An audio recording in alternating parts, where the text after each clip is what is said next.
Издательский дом «Магаз» – это еще одно предприятие, которое сегодня в санкционное время в силах выпускать качественную полиграфическую продукцию в формате А3. Это различные заказы, журналы, газеты, удостоверения, аттестаты и не только. Экземпляры книжной и журнальной продукции, различная по жанру и по исполнению. Современные полноцветные рулонные машины с необходимой шириной и плотностью позволяют издательскому дому выполнить все этапы работы на бумаге и исполнить любой заказ. Хамид Кацеев заполняет машину краской. Сейчас предприятие работает над очередной полиграфической продукцией.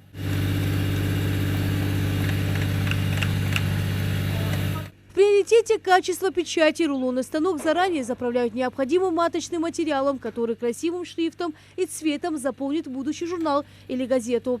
Станок у нас позволяет печатать 4+1. 4 полная, первая полоса полная цветная, вторая уже черно-белая. Полный цвет можно делать. И также мы делаем внутренний блок для этих брошюр, для книг делаем.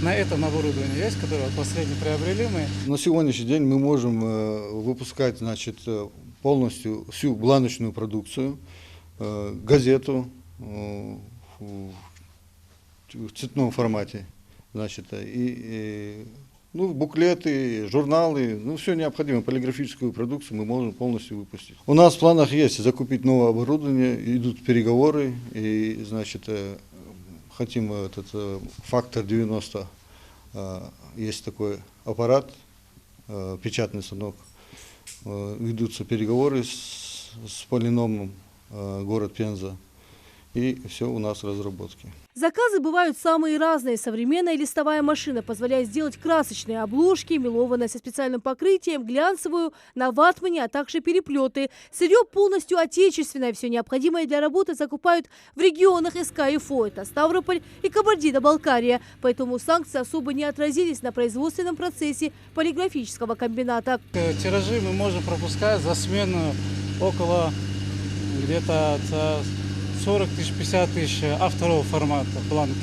Поэтому нам позволяет за маленькие сроки изготовить большую продукцию, количество большой продукции. Издательский дом «Магаз» начал свою работу в 2016 году. Тогда было закуплено оборудование. Уже в 2017 из стен цеха вышла первая полиграфическая продукция. Это была цветная газета. Сейчас цены на сырье немного подскочили. Тонны офсетной бумаги стоят 100 тысяч рублей. Санкции, что нокят, санкции, баханти, кяхта, махаткитб, кяхта, ну, кики, басарыжи, да, яшкин листежи, цигичи, йолхуш. Цаны кезик эбенк бахну, уз маснахмади, ну, уз мах эбеларага, цар арах, хадиш до газеты же, цар мяхаш эден худde. То есть цинк хаджа, охдиш до газеты.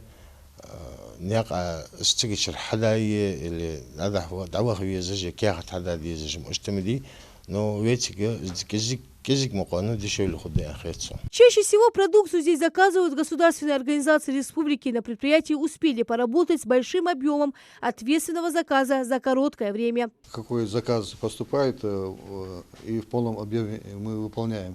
У нас основная, значит, продукция выполнялась с 2018 года, были выборы президента Российской Федерации, значит, на 230 тысяч избирателей, и, соответственно, 230 тысяч бюллетеней надо было выпустить.